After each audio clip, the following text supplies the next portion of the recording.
Bonsoir, je vous retrouve pour le plateau de l'invité. Merci de rester fidèle au programme du soir sur New World. Bienvenue si vous nous rejoignez. Encore un sujet à aborder aujourd'hui. Nous parlons du Niger, libération de Salem Bazoum, premier succès de la médiation togolaise. Et pour en parler ce soir, notre invité Innocent Pato, journaliste et analyste politique. Bonsoir Innocent et bienvenue. Oui, bonsoir Or et bonsoir chers téléspectateurs. Merci pour l'invitation. Merci beaucoup de nous faire l'honneur de répondre à cette invitation pour parler de la libération du fils de Mohamed Bazoum, une libération intervenue ce lundi, communiqué officiel du tribunal militaire de Niamey annonçant cette libération. Salem Bazoum est donc libre, il a été libéré, il bénéficie plutôt d'une libération provisoire. L'homme est actuellement au Togo, une libération dans laquelle aussi est intervenue la diplomatie togolaise. Nous en parlons avec vous. Alors, pour comprendre les raisons de cette libération, je voudrais bien qu'on retourne sur le contexte qui prévalait avant la libération de Salem Bazoum. Bien, merci Monsieur Hor, merci Hor. C'est ma toute première émission de l'année. Alors vous permettez que naturellement je présente mes meilleurs vœux au peuple togolais, aux autorités togolaises, aux téléspectateurs de New World TV et particulièrement au peuple ivoirien qui doit vivre dans 2 jours la Coupe d'Afrique des Nations, puisque votre chaîne fait partie des chaînes devant couvrir cet événement. Donc c'est de bon ton que je leur souhaite plein succès pour cet événement. Revenons au sujet, parlant du contexte, vous savez tous que depuis le 26 juillet, il y a une situation au Niger. Et depuis cette situation, nous vivons dans une situation presque exceptionnelle parce qu'il y a eu un coup d'État. Et le président renversé est toujours en détention, je peux le dire entre guillemets, ou pour certains, est en otage. On pourra l'interpréter de plusieurs façons, mais il est toujours gardé par les autorités actuelles qui dirigent Niamey. Et depuis, il y est avec son épouse et son fils Salem Bazoum. Et Dieu merci, avant-hier, le fils Salem a obtenu une libération. Qu'elle soit provisoire ou pas, est-il que désormais il jouit d'une certaine liberté et comme on le dit, la liberté n'a pas de prix. Mais comment est-ce qu'on est arrivé à cette situation? Il faut qu'on explique un peu les choses parce que depuis, certains ont voulu par pression que le président Bazoum soit libéré. D'autres ont préféré aller par les discussions, par les négociations et le Togo est resté comme tête de file de ce courant qui voudrait qu'on aille par le dialogue, par les discussions. La CEDEAO a fini par comprendre raison que le Togo était sur la bonne voie et dans la foulée, à la dernière réunion de la CEDEAO qui a eu le 10 décembre, si ma mémoire est bonne, le Togo a été mandaté de poursuivre la médiation et c'est cette médiation qui aujourd'hui donne ce résultat que nous avons avec la libération avant-hier autour de 18h je crois, de la libération de Salem Bazoum et sur les lieux il y avait le ministre des Affaires étrangères du Togo, ce qui voudrait dire tout le sens de la chose, c'est qu'on peut dire, écoutez, c'est vous qui avez reçu cette médiation, nous vous le confions, essayez de suivre un peu les choses. Donc, c'est une médiation, c'est un succès à l'actif du Togo, mais au même moment, comme je le disais tantôt, à la dernière réunion de la CEDEAO a confié cette mission également au Togo, parce qu'elle sait de quoi est capable le Togo, donc elle a confié cette mission au Togo. Et puisque le résultat est là, on peut partager ce résultat, ce succès, également avec la CEDEAO et avec le président de la de la Sierra Leone, de la Sierra Leone justement, et monsieur Julius Madabio. Et donc je crois que c'est un succès à l'actif de la diplomatie togolaise, mais c'est un succès à partager avec la CEDEAO et tous les acteurs impliqués dans la chose. Je dois dire que c'est aussi à l'actif du Niger, parce que le Niger pouvait camper sur sa position. En détenant Bazoum, son fils et son épouse, ce n'est pas gratuit. Ils ont leurs raisons et peuvent dire, par rapport à notre raison, nous restons fermes sur notre position. Mais c'est dire que, entre-temps, les autorités du Niger ont compris que, écoutez, ils ont des interlocuteurs en face, il faut mettre un peu de l'eau dans le vin et évoluer un peu dans ça, afin qu'on puisse aller à un apaisement. Parce que la situation, elle n'arrangeait personne. Vous voyez, et donc je me dis que c'est à mettre à l'actif de tous les acteurs qui étaient impliqués dans ce processus et nous disons merci pour ce dénouement heureux et espérons très rapidement que dans les jours à venir, d'autres personnes, notamment l'épouse de Bazoum, et y compris Bazoum même, puissent jouir de la liberté. Alors, il faut dire que les signaux ne présageaient pas une certaine libération de Salem Bazoum à cette date. Du moins, on s'attendait le moins. Mais qu'est-ce qui a pu jouer pour que finalement on arrive à sa libération? Qu'est-ce qui a pu jouer? Le hasard, je dirais pas. La chance, je dirais pas non plus. Mais il y a une sorte de coïncidence. L'année dernière, en début d'année, si ma mémoire est bonne toujours, autour du 8 janvier, les 46 terroristes ou soldats ivoiriens détenus au Mali jouissaient d'une liberté toujours sous la diplomatie togolaise. Est-ce à dire que le mois de janvier porte chance à la diplomatie togolaise? Je ne saurais dire, mais c'est une coïncidence très déterminante à noter. Mais il n'y avait pas de signe avant-coureur. Et c'est là où il faut saluer la diplomatie togolaise qui va sans bruit, dans l'efficacité totale, mais dans la discrétion totale. Et c'est ça qui explique que personne n'a vu cette fumée arriver. Tout discrètement, Robert Doucet et monsieur le ministre Robert Doucet s'est rendu à Niamey et dans la toute grande discrétion devait revenir. Mais sans compter avec la vigilance des journalistes probablement qui ont eu écho de l'événement et qui ont porté l'événement au-delà du monde entier et à l'actif du Togo. Donc voilà un peu ce que je peux dire. Personne ne s'y attendait. Mais parallèlement aussi, ça va dans le cheminement des exigences de la CEDEAO, sinon des souhaits de la CEDEAO. Il n'y a plus d'exigences, il n'y a que des négociations de la CEDEAO. La CEDEAO a souhaité que pour que les choses puissent aller dans le bon sens, il faudrait libérer Bazoum. Et donc, en libérant le fils de Bazoum, je crois que c'est déjà un premier pas vers la libération des autres, puisque avant-hier ou hier, on devait avoir une réunion de la CEDEAO la réunion devait avoir le 10. Oui. Et donc, les autorités nigériennes ont préféré que la réunion soit postponée à la date du 25. Veut dire que d'ici le 25, ça veut dire que les autres seront libérés. C'est ce que nous souhaitons. On reviendra justement sur cet aspect tout à l'heure, mais Salem Bazoum est libéré, il est en exil au Togo. Quelles garanties offre le Togo? Et quels sont les contextes? Si on en sait quelque chose. Les garanties, ça vous le savez, et nous le savons tous. Le Togo aujourd'hui présente un atout pas possible. Et il l'a toujours présenté, c'est un pays de paix. C'est un pays de dialogue, un pays d'accueil. D'ailleurs, vous avez le président Damiba du Burkina Faso, qui est actuellement au Togo, en toute tranquillité. Vous avez le fils Salem qui a souhaité, peut-être, est-ce que c'est pas avec la décision de ses parents qui ont souhaité qu'il vienne au Togo. De toute façon, le Togo est un pays de paix. C'est un pays qui offre beaucoup de possibilités aux étrangers. Et les Togolais, ils aiment bien les étrangers. Et donc, je me dis que peut-être c'est ça qui a milité à ce que le fils de Bazoum soit au Togo. Mais rassurez-vous, le fils de Bazoum au Togo est en toute tranquillité. D'ailleurs, il n'est pas le premier Nigérien à être au Togo. Vous faites le tour au niveau de certains secteurs, le secteur économique, vous avez à peu près le nombre de Nigériens qui sont au Togo et qui s'y plaisent très bien. Donc, on veut dire que le Togo est aussi une seconde patrie pour les Nigériens, tout comme le Niger pour les Togolais. Salem Bazoum, il faut le dire aussi, est très jeune, il est étudiant. Oui, c'est ça qui fait un peu le hic chez moi, parce que à 22 ans, qu'est-ce que ce monsieur peut faire? Qu'est-ce que ce garçon peut faire par rapport à la politique d'un pays, qu'on puisse le maintenir en détention ou bien le maintenir en otage aux côtés de ses parents? Qu'il exprime son mécontentement parce que son papa est gardé, c'est tout à fait normal. Mais de là à lui mettre cet impôt sur la tête, je me pose un peu de questions. Mais ceux-là qui l'ont maintenu ont leur raison. Mais personnellement, s'ils n'en tenaient qu'à moi, le jeune, dès le premier jour, devait être libéré et peut-être orienté autrement. Parce qu'il ne faut pas créer de la frustration pour créer de la frustration. Voilà. Vous parlez tout à l'heure de cette chance qu'aurait la diplomatie togolaise au mois de janvier. Qu'est-ce qui fait en fait cette particularité de la diplomatie togolaise? Vous évoquiez tout à l'heure le cas des soldats ivoiriens. Finalement, c'est les Bazoum qui sont concernés. Dites-nous un peu concernant cette diplomatie.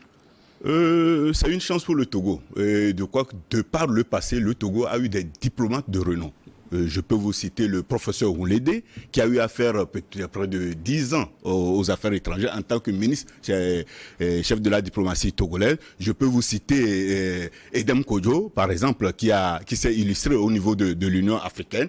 Et je peux vous citer tant d'autres. Vous avez le ministre Essao et j'en passe. Donc, on veut dire que le Togo a du potentiel en termes de ressources humaines. Et le Togo a des talents, le Togo a des compétences. Et donc, parallèlement à cela, je dois dire que, et ça, je l'avais dit à certaines occasions, que le Togo a une chance d'avoir un jeune à sa tête.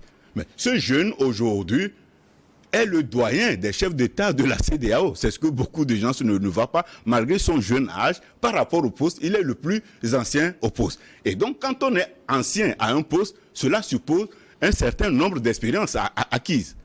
Vous voyez? Et parallèlement à cela, il est sorti d'un moule de la diplomatie. Il y avait le président Yadema qui était un expert en la diplomatie, surtout dans la résolution des conflits. Mais parallèlement à cela, il y a le fait que le Togolais est très lié aux valeurs africaines. L'une des valeurs fondamentales sur le continent africain, c'est quoi? C'est que quand la case du voisin brûle, il faut l'aider à éteindre le feu. Est-ce que vous voyez? Et donc, le Togo est dans le schéma de l'anticipation de toutes les situations qui peuvent dégénérer au niveau de la sous-région. Une situation d'instabilité au Niger aura des répercussions sur le Burkina Faso, aura des répercussions sur le Togo. Et quand ça prend comme ça, la suite, on ne la maîtrise pas. Et donc, c'est ça qui fait que le Togo est dans le schéma de l'anticipation, surtout pour la résolution des conflits, pour éteindre le feu dès qu'il y a une fumée. Alors, tablant sur cette libération obtenue, que peut-on déjà envisager quand on sait que le Togo fait partie des pays qui ont été mandatés par la CEDEAO pour mener cette négociation avec le Niger? Le Togo souhaite aller loin, et très rapidement. Mais je crois que je ne suis pas au secret des dieux, mais je me rappelle d'une des réflexions que j'avais eu à faire en disant que Bazoum est la clé de l'énigme. Je ne sais pas si vous me comprenez un peu. Parce que la balle se trouve dans les mains de Bazoum qui doit jouer aussi sa partition. Quoi qu'on dise, Bazoum a été un chef d'État du Niger. Malheureusement, il y a eu un coup d'État, ce qu'on ne souhaite pas, mais le coup d'État, il est arrivé, il faut l'accepter. Il est arrivé, il faut l'accepter. Cela ne veut pas dire que, déchu par un coup d'État, vous n'avez pas ce statut d'ancien président de la République. Cela ne veut pas dire que ce que vous avez comme partition à jouer pour le Niger, vous ne devez plus jouer cette partition. Non. Tout citoyen nigérien a la possibilité de jouer une partition. Même étant un ancien chef d'État, on peut vous faire appel. Et c'est là où je salue l'attitude du président burkinabé, Christian Makaboré. Quand la situation s'est présentée, est-ce qu'il fallait jouer de la résistance? Il a dit, pourquoi jouer à de la résistance? Il s'est éclipsé. Vous avez compris entre-temps qu'on a eu à le consulter. Et on ne l'a pas consulté en tant qu'un vulgaire. On l'a consulté en tant qu'ancien chef d'État. Et c'est ce que je souhaite pour le président Bazoum. Le tour est joué.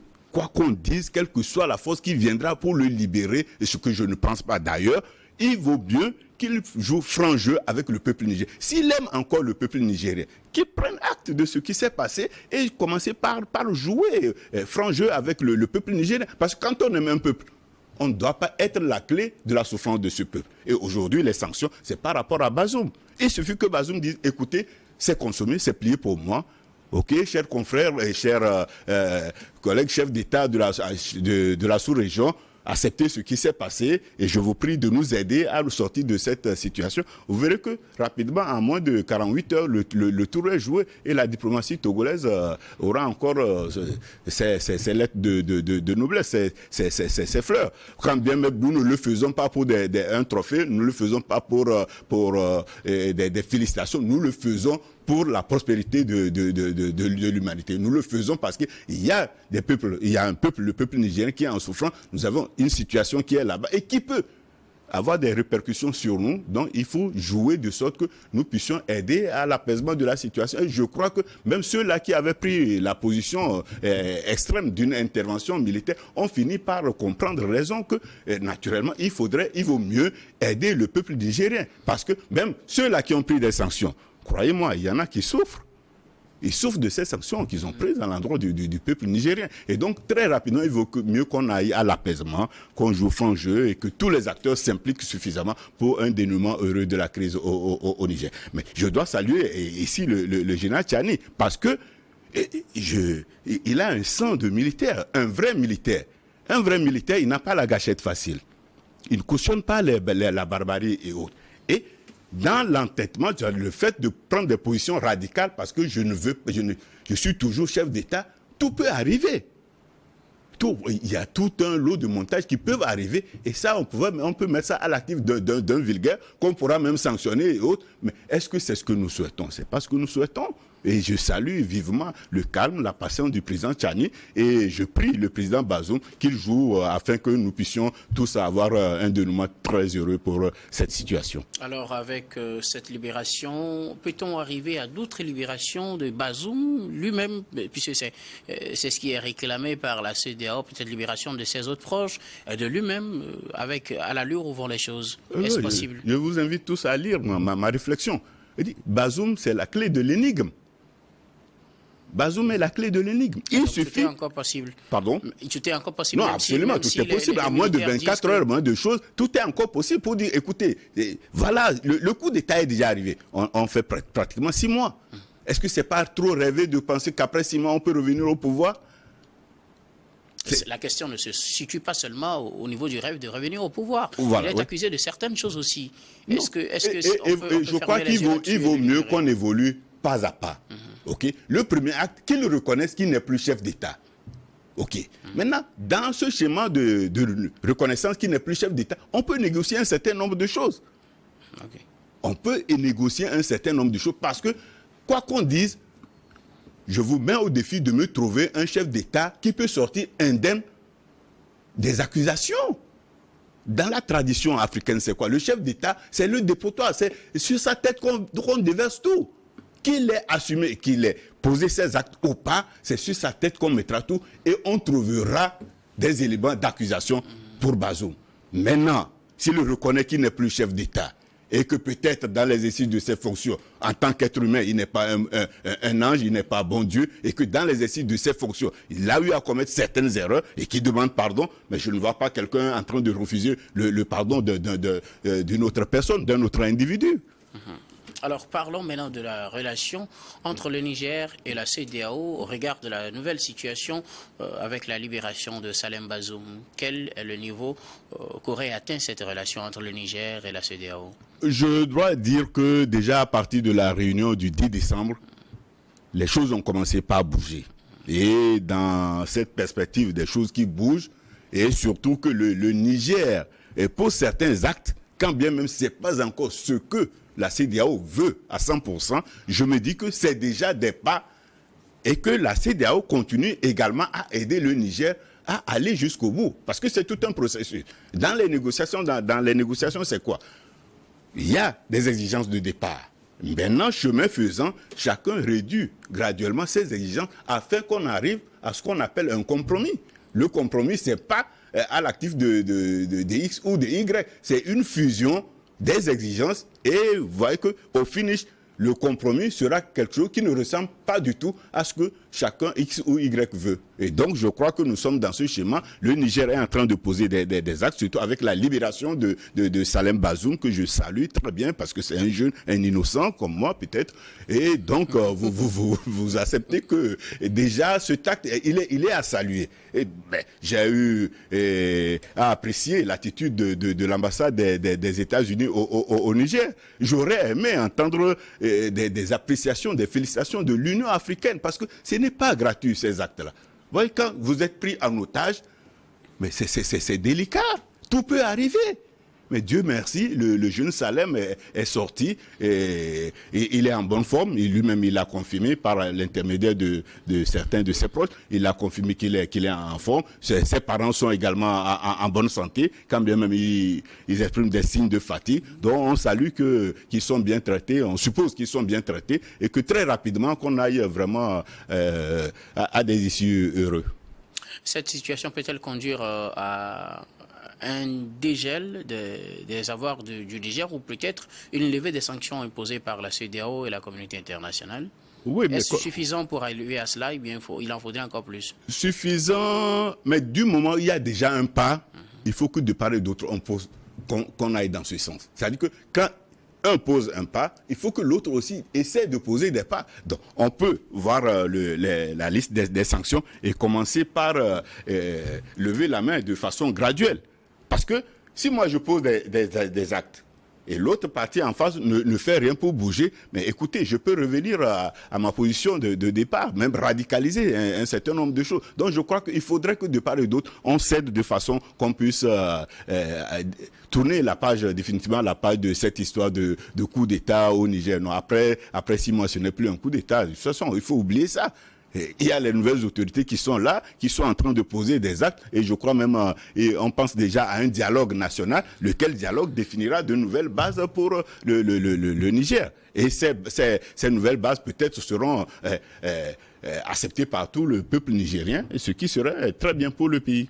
Parlant justement de ce dialogue, une discussion normalement devait avoir lieu ce 10 janvier, ce mercredi, une rencontre entre la délégation de la CEDEAO et les autorités nigériennes. Le Niger a voulu que la rencontre soit reportée au 25 janvier, le temps de permettre au Niger d'organiser la phase nationale de ce dialogue national. Qu'est-ce que c'est normalement? Je suis pas nigérien, mais je suis dans ce schéma de la décision des autorités du Niger. Parce que quand la CEDEAO veut un délai pour sa transition, la CEDEAO n'est pas au Niger. Il revient au peuple nigérien par rapport aux exigences de l'heure, par rapport à la tâche qu'ils ont en face actuellement, de décider de donner une coloration de ce que peut être leur transition ou bien de ce qu'ils veulent faire. Et maintenant, d'ici le 25, s'ils ont pu faire une ébauche, ils présenteront cette ébauche devant la CEDEAO qui appréciera ou trouvera si satisfaction ou exprimera que ces exigences ne sont pas bien prises en considération, et donc fort de cela, est-ce qu'ils ne voudraient pas ceci? De toute façon, nous sommes dans une situation de négociation et de discussion, ce qui est déjà bien par rapport, et nettement mieux par rapport à ce que cela était par le passé, parce que pratiquement il n'y avait pas de dialogue, il n'y avait pas de discussion, et comme on le dit, il vaut mieux discuter d'un problème sans lui trouver de solution que de ne pas du tout en discuter. Alors, ce dialogue, du moins cette rencontre, pour les raisons de ce dialogue, est repoussée au 25, disons 2 semaines plus tard. Est-ce un délai suffisant pour rassembler les Nigériens, avoir l'essentiel pour retourner à la table de discussion avec la CEDEAO? Je ne sais pas qu'est-ce qui a pu motiver ce délai de 2 semaines, mais je crois que les autorités nigériennes savent qu'il faut aller très vite. Il faut aller très vite et présenter quelque chose de très sérieux. Non, je ne connais pas le génie du peuple nigérien, et encore moins des nouvelles autorités en place, mais est-il que ce temps-là leur permettrait d'avoir quelque chose, même si ce n'est pas entièrement fignolé, ils doivent travailler sur quelque chose qu'ils auront à présenter à la CEDEAO, parce qu'ils trouvaient la date du 10 trop courte. Et donc, ils ont souhaité un prolongement de 2 semaines. Bon, le temps fait défaut, il faut aller très vite. Donc, on ne pouvait pas non plus demander 3 mois pour préparer ce dialogue, cette discussion. Non. Et donc, probablement qu'ils ont leur schéma, ils ont leur calendrier, ils comptent sur leur capacité de pouvoir régler très rapidement les choses. Et c'est pour ça qu'ils ont demandé ce délai. Et ce délai devrait donc permettre une nouvelle rencontre entre la CEDEAO et le Niger qui, après le dialogue national, pourra faire une proposition concrète.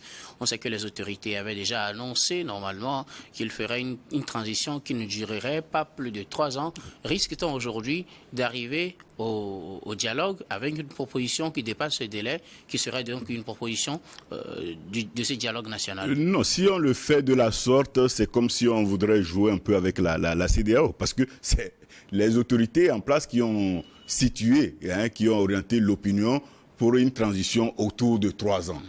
Maintenant, il n'est pas exclu. Ce qui serait souhaitable, peut-être même qu'au sortir de ces assises, que la société civile, les partis politiques et autres impliqués dans le dialogue trouvent que peut-être les 3 ans, c'est trop.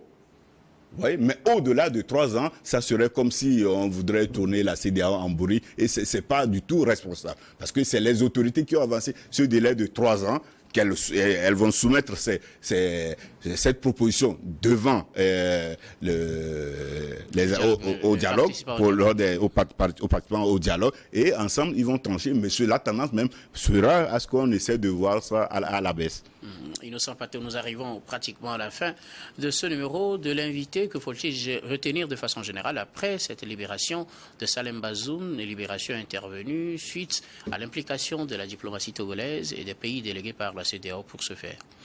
Oui, qu'est-ce qu'il y a à retenir? Que le Togo a une très bonne diplomatie. Le Togo, sous l'impulsion de son chef de l'État, Faure Sozone Gnassingbé, fait un très bon travail au niveau de la CEDEAO. Et vivement que ce travail qui se fait au niveau de la CEDEAO puisse porter des fruits pour le peuple togolais, parce qu'aujourd'hui, on ne le sent pas, mais peut-être demain, on le saura plus. Quand tu te retrouves devant un Nigérien qui t'embrasse et te dit « Ah, ça, c'est le Togolais, c'est mon frère », vous voyez que c'est ce que nous souhaitons, que cette diplomatie puisse contaminer les autres régions, parce qu'au niveau de la sous-région, nous sommes tous des Africains, nous sommes tous d'une même région, nous avons pratiquement les mêmes cultures, nous sommes tous des frères. Donc on doit saluer vivement cette diplomatie togolaise et prier à ce que les autorités en place au Niger puissent essayer de trouver la vraie formule qui puisse permettre à la libération de Bazoum, et que Bazoum lui-même joue sa partition pour sa propre libération. Merci beaucoup à vous.